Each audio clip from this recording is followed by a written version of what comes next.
Salut à tous, j'espère que vous allez bien. On se retrouve pour une nouvelle vidéo YouTube. Du coup, aujourd'hui, ça a été un jour de TP, donc je vais vous l'expliquer.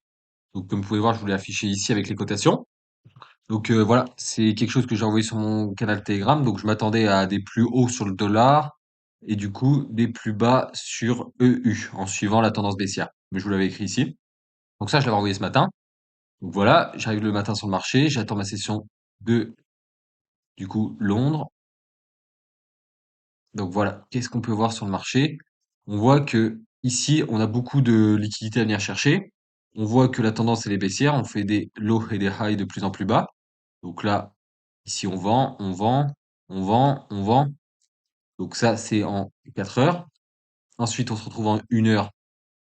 On voit que pareil, il n'y a pas de changement de tendance, on cherche que à vendre. Donc là, pareil, on retrouve ces lows, belle intention de vente, on fait des gros déséquilibres. On revend ici, on revend ici, on revend ici. Donc moi, je me suis dit, on va continuer de vendre dans la tendance. Ok, pas de souci. Je m'attendais à qu'on retrace un peu plus pour revenir refermer ici, mais il n'y avait pas forcément besoin. Donc là, j'attends 9 heures, je descends sur mon M15. Qu'est-ce qui se passe? Pour l'instant, rien d'intéressant. Et moi, si j'ai une cassure à ce niveau-là, donc je pourrais commencer à chercher à vendre. Pour l'instant, j'ai rien. Là, je vois, j'ai une belle cassure. Je me dis, ok, super intéressant. Qu'est-ce que je fais? Je vais en H1. Je vois que j'ai un déséquilibre H1 juste là. Et j'ai, tac, en rouge. Donc ça, c'est du H1. Et le prix, on va le mettre en rouge, comme ça, on a le code couleur. Ensuite, qu'est-ce que je peux voir? Je descends en plus petite time frame. Et j'ai dû voir en M5, il me semble. Voilà. Que le dernier déséquilibre M5, il était ici, celui qui était intéressant. Donc, moi, j'avais mon FVGH1, j'ai mis mon entrée ici. Et là, maintenant que j'avais cassé, j'avais eu mon changement de structure, je savais qu'on était baissier sur toutes les time frames, je savais qu'on avait de la liquidité à venir chercher. Donc, je me suis dit, pourquoi pas prendre une vente à ce niveau-là. Donc là, qu'est-ce qui s'est passé? Je me fais déclencher, pratiquement au pips près, hein. Là, l'entrée était vraiment sniper. Quand on regarde le prix, il est remonté de ouais, 2 pips à peine.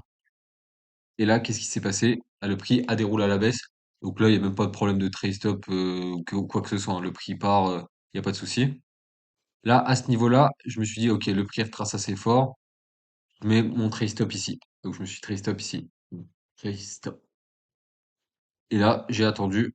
J'avais fixé mon TP juste avant la liquidité. Donc j'ai du TP. Si je vous remonte, normalement c'est noté. S'il n'a pas disparu. Ouais, j'y suis paumé. Mais voilà, j'ai TP nickel, juste avant que le prix se retourne. Il me semble que j'ai TP vers 94, quelque part ici. Vu que j'ai vu que le prix commençait à... Il avait du mal à réagir. Il était remonté un peu. Il avait du mal à casser, donc j'ai préféré clôturer ici, juste avant la liquidité. Et j'ai bien fait parce qu'après le prix, de toute façon, il s'est retourné assez violemment à la hausse du coup. Donc ça, c'est ma vision sur EU.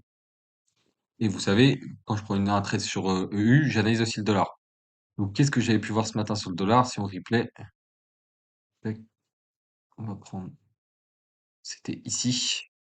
Donc là, je vous l'ai mis en gros, j'avais vu un VGH1, ou alors je m'attendais à qu'on revienne un peu plus bas sur cette imbalance daily, dans les zones là. Dans tous les cas, je cherchais à acheter et je savais que j'avais une liquidité à venir chercher ici.